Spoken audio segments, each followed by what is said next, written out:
અમદાવાદમાં નરોડાના ઉમેદવાર જયેશ પ્રજાપતિએ મતદારોને ગીત ગાઈને કરાવી મજા. મત મેળવવા ભાજપના ઉમેદવારનો સુરીલો અંદાજ.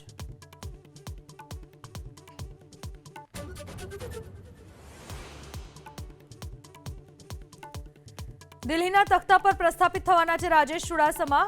રોકવાની નથી કોઈની તાકાત. પૂર્વ મંત્રી જશા બારડની ભવિષ્યવાણી.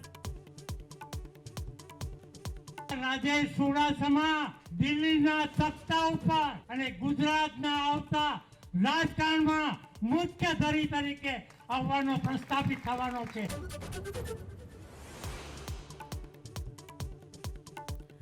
અમદાવાદના ધંધુકામાં ધર્મેશ ગમારાની હત્યા બાદ પ્રશાસન એક્શનમાં. ગેરકાયદેસર બાંધકામો પર દાદાનું ફર્યું બુલડોઝર. પોલીસના ચુસ્ત બંદોબસ્ત વચ્ચે 20 થી 22 દબાણો કરાયા દૂર.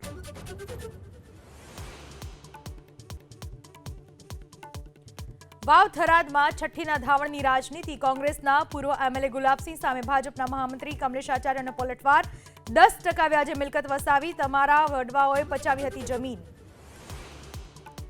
ભરૂચમાં વોર્ડ નંબર 10ના 4 કોંગ્રેસના ઉમેદવારો સામે નોંધાઈ પોલીસ ફરિયાદ. ચૂંટણી વિભાગની મંજૂરી વગર લાલબજાર વિસ્તારમાં યોજી હતી પ્રચાર સભા. જાહેરનામા ભંગની પોલીસ ફરિયાદથી ભરૂચ કોંગ્રેસમાં હડકંપ.